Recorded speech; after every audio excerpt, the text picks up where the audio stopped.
Thank you, Mr. Chairman, and thank you, Ranking Member Ernst, for this hearing. Mr. Syed, it's good to see you, and I'm glad that we're finally moving your nomination once again. One of my top priorities is helping small businesses, especially those in historically underserved communities. And I want to make sure they can access resources and capital to grow their businesses. As you know, the SBA should play an important role in helping make sure federal resources reach these communities that have traditionally been overlooked and ignored. The agency, with the help of Congress, has made progress in this effort. However, I know that more can be done to make sure that federal resources are successfully reaching the entrepreneurs and small businesses who truly need them the most. Given your experience in the Obama administration conducting outreach to communities of color through your role on the Advisory Commission on AAPIs, how do you plan on improving SBA's outreach to underserved communities and communities of color, especially where SBA's resources have traditionally struggled to reach? Senator Duckworth, thank you, and thank you for your support. You know, this has been a passion of mine. You've seen a theme that I have shown up in places that I often drive by. I've also shown up in communities that often are ignored.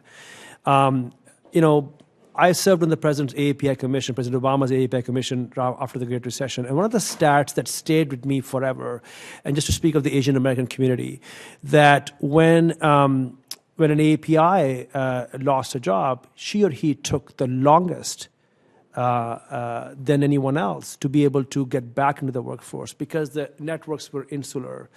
And so every community has their fair share of challenges, and we have to see them, and we have to think about how do we address.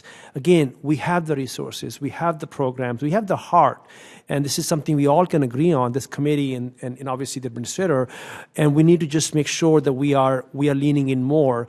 If I'm confirmed, I look forward to what the programs are. I bring that experience, I bring that network, as you know very well, from the AAPI community, from the Black and Brown communities. Many of them have gotten to know into my work as advocate in California for small businesses. Also, in my job today at the State Department, we have a pretty strong outreach to business communities that are somewhat disadvantaged.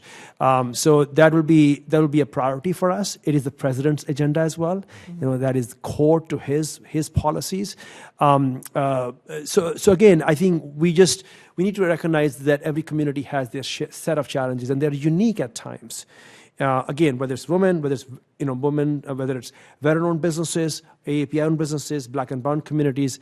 So I commit to you that we will.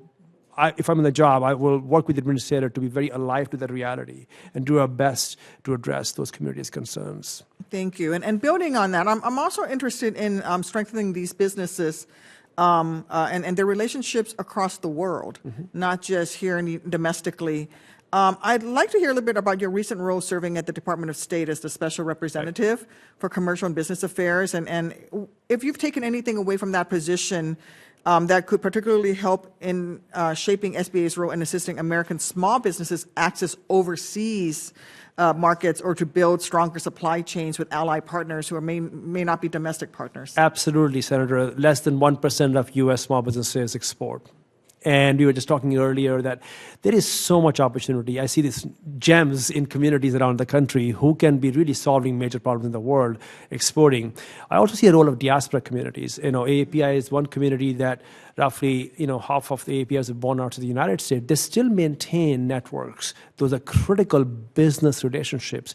In Southeast Asia, we see that. When I was at APAC, we talked about the role of diaspora in bridging that, potential for companies to export, leveraging their business networks, familial networks, and so forth. Again, there's incredible opportunity. I bring that lens to this job if I'm so fortunate to be confirmed, to make sure that we are leveraging all these assets we have, relationships we have in our communities, to be able to do more business abroad. We have to show up. One thing I say all the time, and I get feedback from our allies when I go around the world promoting business, that what can we do more? They say you have to show up more.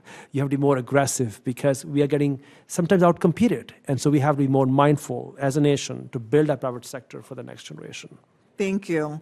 Very quickly, while I still have time, I want to express my concern over SBA's proposed rule on small business lending companies. Specifically, I'm concerned that allowing fintech or financial technology companies to participate in SBA lending without any additional oversights or safeguards could threaten the longstanding integrity of SBA's loan programs. I hope that if you're confirmed to this new role, you'll work with my office and the committee here to address our concerns with this new policy allowing fintechs access to the loan programs. Thank you, Mr. Chairman, and I yield the remainder of my time.